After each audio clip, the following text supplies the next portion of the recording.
प्रमुख और उप प्रधान के चुनाव में कांग्रेस ने दिखाया दम।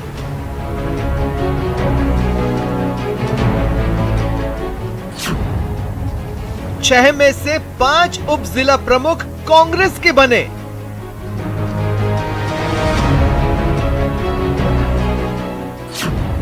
जयपुर में कांग्रेस ने बीजेपी से किया हिसाब बराबर।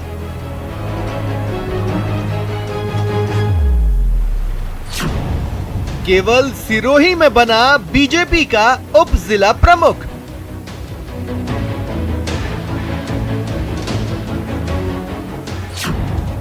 जिला प्रमुखों और प्रधानों के चुनाव में चला सियासी जोड़ तोड़।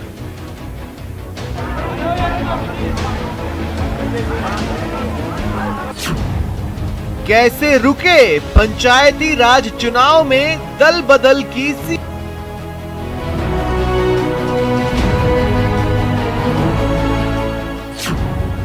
छोटा चुनाव, कैसे हो बदलाव। नमस्कार, बहुत स्वागत है आपका। प्राइम डिबेट देख रहे हैं आप, आपके साथ में जेपी शर्मा। पंचायत परिषदों के चुनाव निपट गए तो आदर्श आचार संहिता भी हट गई। ये आदर्श आचार संहिता शब्द कुछ सवाल खड़े करती है। जो आचरण हम चुनाव में देखते हैं, क्या वो ही आदर्श आचरण है? कल भाजपा ने सेंधमारी कर सबको चौंकाया था। आज कांग्रेस ने हिसाब बराबर कर दिखाया, यानी एवरीथिंग इज फेयर वाली बात है। खैर, दूसरा पहलू यह है कि उलटफेर की चौंकाने वाली खबरों में नतीजों के जो आकलन दब गए हैं वो क्या कहते हैं? क्या 2 साल का समय शेष रहते गाँव के चुनाव में सत्तारूढ़ पार्टी की बढ़त सरकार के कामकाज पर मुहर लगाती है, या फिर इसकी कोई खास सिग्निफिकेंस इसलिए नहीं है कि चुनाव में कास्ट वोट बैंक काम करते हैं और पूरी की पूरी इलेक्शनियरिंग उसी पर टिकी रहती है? और क्या इसलिए 2-3 दिन पहले असदुद्दीन ओवैसी के जयपुर के गुप्त दौरे, किसान आंदोलन के हवाले से किसान मुस्लिम भाईचारे और यूपी में गढ़े जा रहे ब्राह्मण दलित गठजोड़ को भी महत्वपूर्ण नहीं माना जाना चाहिए? चूंकि चुनाव में अभी समय है, इसलिए कह नहीं सकते कि इनमें से कौन सा गठजोड़ इतना पक जाएगा कि वोटों की फसल काटी जा सके, या कौन सा गठजोड़ बीज के तौर पर ही सियासत की ज़मीन में दफन होकर रह जाएगा। फिलहाल इन नतीजों ने सत्ता पक्ष को भी मुस्कुराने का मौका दिया है और विपक्ष को भी। तो आज इन सवालों पर प्राइम डिबेट में चर्चा होगी कि उलटफेर का कांग्रेस भाजपा के लिए सबक क्या है, आगामी चुनाव पर कितना मनोवैज्ञानिक असर होगा इन चुनाव के नतीजों का, इस उलटफेर का, और पंचायत निकायों में भी क्या दल बदल कानून लागू नहीं कर देना चाहिए ताकि इस तरह की प्रैक्टिस पर लगाम लगाई जा सके।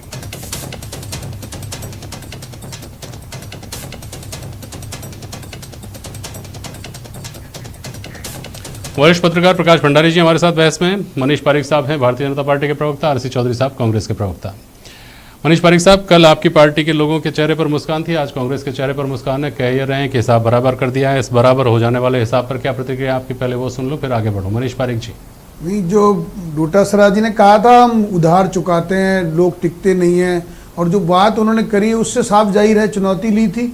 और जो ये कोई बात हुई है, आपने देखा, जो हमारा कहना ये था कि पहले कांग्रेस पार्टी से परेशान है कार्यकर्ता, ना मंत्रिमंडल में बदलाव होता है, ना कहीं पे उनको सदस्य बनाते हैं, ना चेयरमैन बन रहे हैं, इवन प्रधान उप प्रधान भी विधायकों के जो बहू बन रहे हैं, बेटे बन रहे हैं, सब उसके कारण दुखी हो गए कार्यकर्ता। तो कुछ लोगों ने भाजपा ज्वाइन करी। कोई चोरी की बात नहीं थी, बीजेपी कार्यालय आए, उन्होंने खुद ने कहा हम भाजपा ज्वाइन करना चाहते हैं, तो अध्यक्ष जी ने माला पहनाई और उनको बीजेपी ज्वाइन कराई। हम आस्था रखते हैं पंचनिष्ठाओं में, तो वो किया।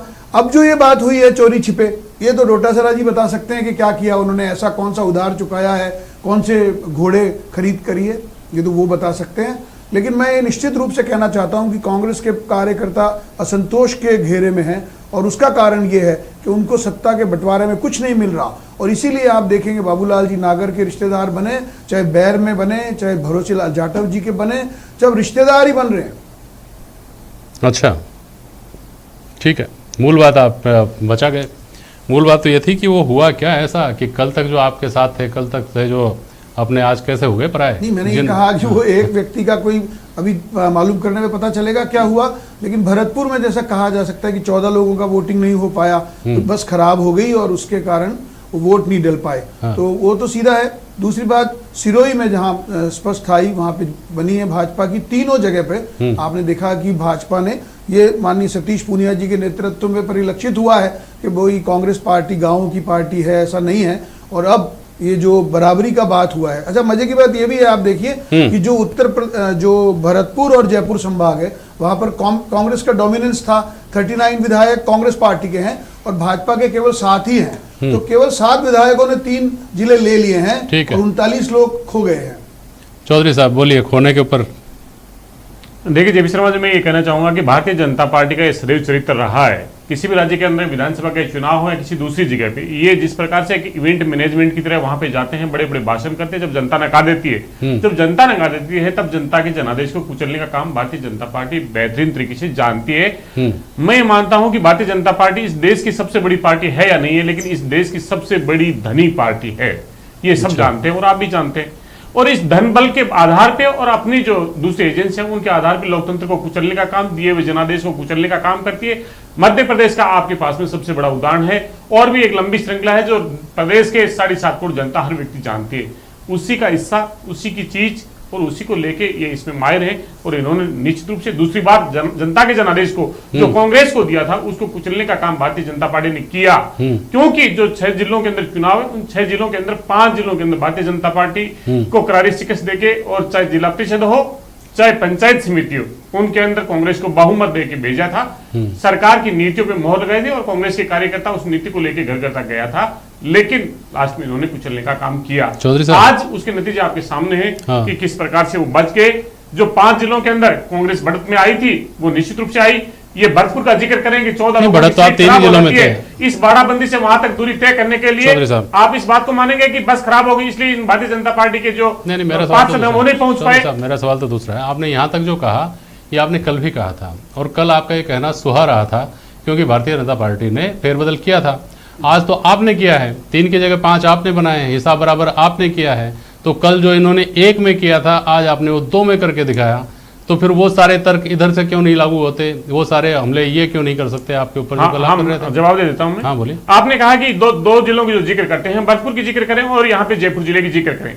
जयपुर जिले के अंदर भारतीय जनता पार्टी 3 उप जिला प्रमुख के तौर पे प्रत्याशी तैयार करती है। इसके बीच में क्या लेन देन हुआ, क्या तमाम चीजें हुई, ये भारतीय जनता पार्टी के लोग बता सकते हैं, या फिर भारतीय जनता पार्टी के अध्यक्ष बता सकते हैं, जो 22 साल पुराना लेटर निकल के भारतीय जनता पार्टी के लोग ही लेके आते हैं कि पीठ में छुरा कौन घोंप रहा है। तो ये तो बीजेपी के जो साथी हैं वो जवाब देंगे कि आपने 3 किस प्रकार से प्रत्याशी बनाए और 3 की शर्त पे 2 को विड्रॉ किया गया और कौन आपके निकल के गया। और जो भरतपुर की बात है, भरतपुर के लिए ये कह रहे हैं कि वहां पे हमारी बस खराब होगी, बस खराब नहीं हो गई थी, उसके अंदर विद्रोह हो गया था।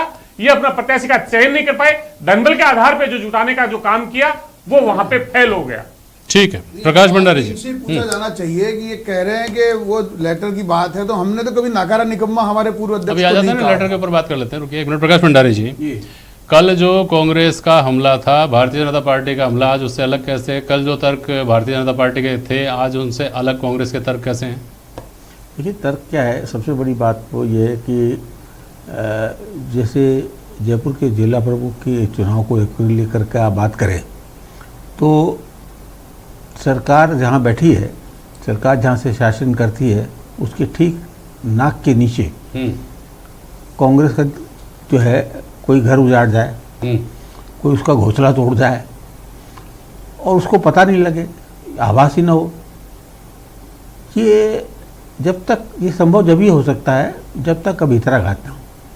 तो कांग्रेस के अंदर कहीं ना कहीं भीतराघात था। और जिस क्षेत्र में जो है वो आप जानते ही हैं, जिस क्षेत्र में हुआ, जो चाकसू का क्षेत्र है उसमें, तो वहाँ पर जो वहाँ के जो विधायक हैं उनके कार्यकलाप पर प्रश्न चिन्ह लगता है कि उनकी क्या भूमिका रही। एक तो ये है। दूसरा सबसे बड़ी बात है, पूरे संदर्भ के अंदर मैं पत्रकार की हैसियत से कहना चाहता हूँ कि ये दल बदल कानून जो है पंचायत में लगना चाहिए।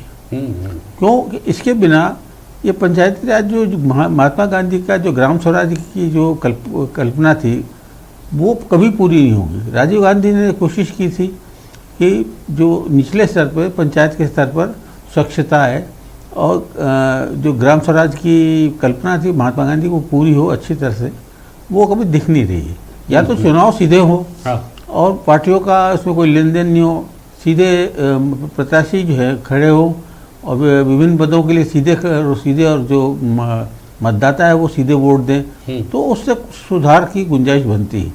लेकिन जब पार्टियां आ जाती हैं तो आप पार्टियों के जो उद्देश्य हैं पार्टियों के जो जो उनकी अभिलाषा है, जो भी उनके एस्पिरेशंस हैं, वो अलग होते हैं।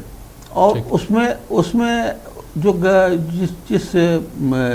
जिस सोच की कल्पना की थी महात्मा गांधी, वो लगता है वो पूरी नहीं हो पाती। ठीक है, समय आ गया, मतलब आप ये मानते हैं कि अब तो कम से कम दल बदल कानून को लागू किया जाना चाहिए छोटे चुनाव में भी, ताकि इस तरह की हॉर्स ट्रेडिंग की प्रैक्टिस तो रुके। ये छुरे की समस्या भी मैंने रोका था आपको, मनीष जी, दोनों तरफ है। पहले आप बोलिए, आप क्या कहना चाह रहे थे, उसके बाद मैं आरसी चौधरी साहब के पास जाता हूँ। बोलिए मनीष जी। यही बात थी कि जो उन्होंने कहा ऐसा हुआ है अध्यक्ष जी का, मैं ये कहना चाहता हूँ कि इनके तो ये आम बात थी ना। पहले ये खुद ही उस समय मानेसर में कैंप हो रहा था, तो क्या भारतीय जनता पार्टी ने कैंप किया था? और 17 लोगों ने वहां पर जाकर कहा कि हम इस सरकार के साथ नहीं हैं, तो वो क्या बगावत नहीं थी?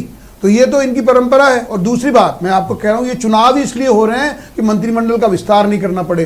कभी 6 जिले का कराते हैं, कभी दूसरे 6 जिले छोड़ देते हैं। इनसे पूछो अलवर का क्यों नहीं कराया, वहां कोरोना फैल रहा है, और यहाँ क्यों करा लिया कि यहाँ नहीं है?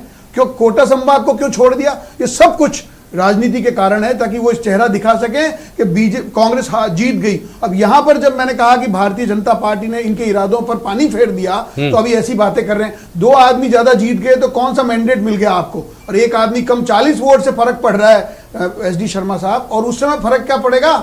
यहाँ पे ये तो मैंडेट कांग्रेस को मिला था, ये हो ही नहीं सकता। दूसरी बात, ये ग्रामीण जैसे बात हुई, ये अपना दावा ठोकते थे ग्राम में हम कांग्रेस पार्टी भारी है, वो बात नेस्तो नाबूद हो गई।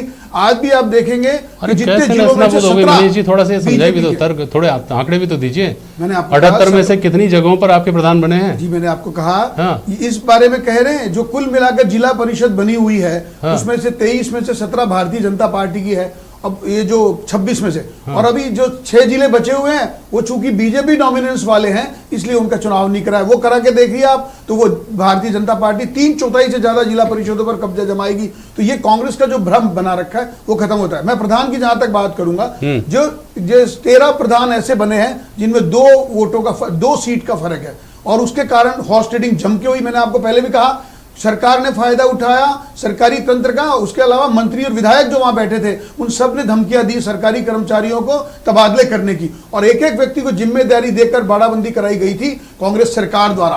उससे तो भारतीय जनता पार्टी जूझी है।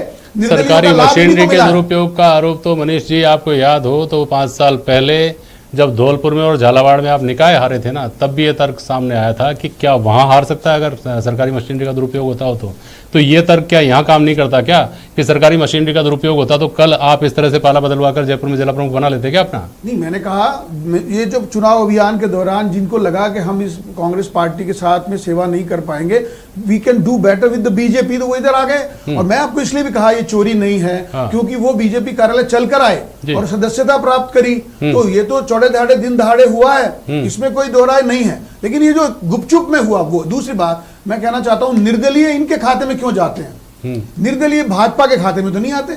इसका मतलब ये है ये हॉर्स ट्रेडिंग है, इनके पास धन है, संसाधन है, सरकार है। ये बड़ी विनम्रता आप दोनों की, आप उनको धनी बता रहे हैं, वो आपको धनी बता रहे हैं। आरसी चौधरी साहब, आपने बात शुरू यहाँ से की थी कि पीठ पर छुरा भोंकने की परंपरा इनकी पार्टी में है। आज आपकी पार्टी में से ही प्रेस कॉन्फ्रेंस करके ही बोला गया है कि कार्रवाई होगी, उन लोगों को चिन्हित कर लिया गया है जिनकी वजह से ये हमको एम्बरेसिंग मोमेंट का सामना करना पड़ा। तो क्या कहीं चिंतित करती है ये बात पार्टी को? आरसी चौधरी साहब।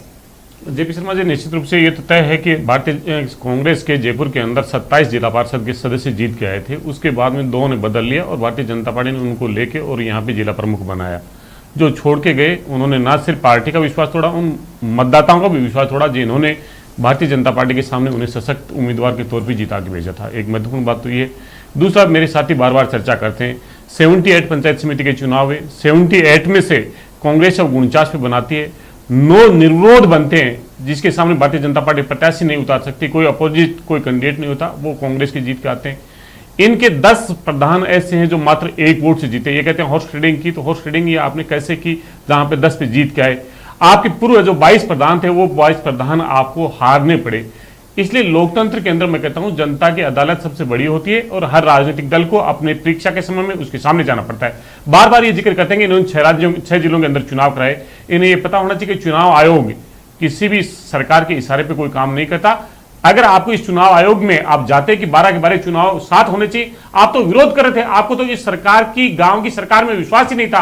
आप तो कहते इनके चुनाव होने नहीं चाहिए। ये तो कोर्ट के निर्देश के आधार पे और राज्य निर्वाचन आयोग ने चुनाव करवाए। आपको लोकतंत्र में अगर आस्था है तो आपको जाना चाहिए था। आप बताइए कौन से विधायक दल के नेता ने तुम्हारे जाके चुनाव आयोग में कहा कि 12 के 12 जिले एक साथ होने चाहिए, लेकिन जब हार जाते हैं तब इस अतार्किक बातें करते हैं और प्रतिष्ठित संस्थान की छवि को खराब करने का काम भारतीय जनता पार्टी करती है। मनीष पारिक जी कोई प्रतिक्रिया देनी तो बोलिए, फिर प्रकाश भंडारी जी के पास मैंने आऊंगा। कहा ये कौन जिले चूज कर रहा है, इसका कोई आधार तो होगा, सरकार बताएगी। इनका अपना विभाग चलता है, निर्वाचन आयोग ने अगर ये कारण लिया है तो उसका भी कोई रीजन नहीं है, और उसका सीधा सीधा रीजन मैं कह रहा हूं जहां पे कांग्रेस की डोमिनेंस है उस जगह पे कराएं, ताकि सचिन पायलट का ये जो भूत है ये लोगों के दिमाग से उतरे कि कोई इनकी सरकार के खिलाफ जनता में जनादेश हो रहा है, वो दिखा देंगे हम तो जीत रहे हैं देखो। लेकिन उसमें भी मैंने आपको कहा भारतीय जनता पार्टी ने 3 ऐसे, जब एक भी हमारा विधायक, केवल एक धौलपुर की विधायक है पूरे अजमेर भरतपुर संभाग में 17 में से, और जयपुर में इतने 19 में से 4 विधायक हैं, तो मैं निवेदन करना चाहता हूं कि विधायक 39 है इनके, और इन्होंने सारी दादागिरी दिखाई है, पुलिस का दुरुपयोग किया, पैसे का दुरुपयोग किया, उसके बावजूद एक वीडियो दिखाइए, वरना उत्तर प्रदेश का पूरे देश के सामने एक वीडियो दिखा दीजिए ना। आपको यही निवेदन करना चाहता हूं, मैंने आपको कहा सिर्फ नहीं, आप कौन से, आप बता दो ना, आप बता दो, दोनों बातें कहा शिरोधार्य, जहां पर आपके 39 विधायक जीते हैं, आधे लोग नकारा है, आप बताइए फिर आप अपनी हार को स्वीकार करिए। हम हार नहीं है, हम तो हारे ही नहीं है, जहां हम पहले से और हम नाकाम रहे, आप जनता के तरफ में जाएंगे और सेवा करेंगे, ये कहिए ना। थी हमारी, नहीं कह सकते आप। दो ही तो पंचायत समिति थी सवाई माधोपुर, 4 आपके जिला हो गए, 4 जिला कैसे हारे, 33 प्रधान कैसे हारे, कैसे हार गए आप? जहां पे सारे क्योंकि आप विधायक जनता को आपके जरूरत गिनती थी से तब आपके नेता एक जिला उठा लो, इसलिए आपको हार का सामना करना मैं पड़ा। बताना चाह रहा हूँ, इसलिए आपको हार का सामना करना पड़ा। आप जोर से मत क्योंकि आप बोलो, जनता मुझे के तरफ बताओ बोलेंगे, कि जनता आप की एक सेवा जिला करेंगे, बताओ ऐसा जनता जहां की पे आवाज नहीं उठाई, विधायक आपके जनता ज्यादा बहुत थे, महंगाई का विरोध किया, किसानों को 9 महीने तक खत्म होते तो आप चीख रहे हो, तमाम सब चीजें जब किया तर्क आपने। खत्म हो गए तो चीख रहे हो। मैं कह रहा हूँ सवाई माधोपुर में एक भी विधायक हमारा नहीं है, आप हमारी 2 पंचायत समिति थी, अब 4 हो आप ये बताइए ना, आपके 33 प्रधान थे, अब सुनिए, 33 अब प्रधान 4 हो थे, गए, सुनिए मनीष जी, सुनिए गए, चौधरी 2 से 4 हो गया सवाई माधोपुर सुनिए में, सुनिए चौधरी साहब सुनिए, 2 से 4 हो गए। एक मिनट प्रकाश भंडारी जी, ठीक है ये बहस तो अनंत हो सकती है। अब मेरा सवाल ये है प्रकाश भंडारी साहब कि इन चुनावों के जो पार्टी की अंदरूनी राजनीति है, दोनों ही पार्टियों की बात कर रहे हैं हम, उनके हिसाब से क्या सिग्निफिकेंस है ऐसे कि कांग्रेस में बार बार इस बात को खारिज किया जाता रहा है कि किसी तरह की कोई गुटबाजी नहीं है। ये मेरे ख्याल में पहला ऐसा घटनाक्रम है जिसने पब्लिक डोमेन में जा करके असर डाला है गुटबाजी ने, ये कांग्रेस के लिहाज से। भाजपा के लिहाज से जो जैसा मनीष जी अभी कह रहे थे कि 50 के आगे के जितने प्रधान हैं उनमें से 9 निर्विरोध 10 निर्विरोध चुन लिए, बाकी से भारतीय जनता पार्टी ने जीते, या 6 में से 3 जिला प्रमुख भाजपा ने अपने बना लिए। वो 3 की संख्या सिग्निफिकेंट नहीं है। सबसे ज़्यादा पिछले 2 दिन में अगर कोई घटनाक्रम चर्चित रहा है तो वो जयपुर में कांग्रेस का बहुमत होने के बावजूद भारतीय जनता पार्टी का जिला प्रमुख बन जाना चर्चित रहा है। तो क्या भारतीय जनता पार्टी के नेतृत्व को लेकर के अब जो लोग ये कह रहे हैं कि ये मुहर लग गई है कि कूटनीतिक मोर्चे पर भी वो सफल हैं, चुनाव के लिए तैयार हैं, तो ये 2 थ्योरी जो कांग्रेस और भाजपा के लिए कही जा रही हैं, इसको किस तरह से देखते हैं आप प्रकाश जी? देखिए ये जो पंचायत के चुनाव है वो मैं इससे तो ये गांव का चुनाव है, और ये आने वाले जो 2 वर्ष बाद 2.25 वर्ष बाद जो चुनाव होने वाले विधानसभा के, उसमें आज के परिणाम कहीं ना कहीं किसी न किसी रूप में ज़रूर सामने दिखेंगे, क्योंकि जो अब के चुनाव हुए हैं ये अगले चुनाव की तैयारी का एक समझिए ड्रेस रिहर्सल है, और ये पूर्वाभ्यास समझ जाए। इन सारी चीज़ों में देखें तो आप देखिए भाजपा है, कांग्रेस है, जो इनकी जो अंदरूनी है राजनीति, वो अंदरूनी राजनीति, अंदरूनी फूट जो है और जो बिखराव है, जो भी समझे आप, वो पहले भी था और आज भी है और शायद कल भी रहेगा। लेकिन इन सब के बावजूद जो है अभी जो मैंने देखा है वो 3-4 के चुनाव हो चुके हैं, अभी हाड़ौती क्षेत्र के चुनाव बाकी हैं। अब तक जो आभास आया है उसमें यह है कि सत्ता में रहकर भी कांग्रेस को वो सफलता हासिल नहीं हो पाई जिसकी उसे उम्मीद करनी चाहिए थी, या उसके कार्यकर्ताओं से। आप ये देखें कि इस चुनाव के खातिर क्या बोलते हैं, कैबिनेट का जो एक्सपेंशन नहीं हुआ, राजनीतिक जो आप मुझे रोकना पड़ेगा, वो नहीं हुआ, समय हमारा हो गया, और आशीष चौधरी भी इस पर कुछ प्रतिक्रिया देना चाह रहे हैं लेकिन समय हो गया दरअसल। लेकिन इस सबके अलावा मुझे लगता है, जहाँ से मैंने शुरुआत की थी, कि अभी बहुत सारे फैक्टर्स ऐसे हैं जो फिलहाल बहुत छोटे दिखते हैं, लेकिन 2 साल में वो क्या आकार ले लेंगे। जब चुनाव में हम जा रहे होंगे आज से 2 साल बाद, उस वक्त तक उन मुद्दों की, उन इश्यूज़ की, उन तथ्यों की, उस तरह की घटनाओं की क्या क्या स्वरूप होगा, क्या आकृति होगी, काफ़ी कुछ अभी तक बाकी है। बहुत शुक्रिया आप सभी का आज प्राइम डिबेट में शामिल होने के लिए। आज के लिए बस इतना ही। नमस्कार।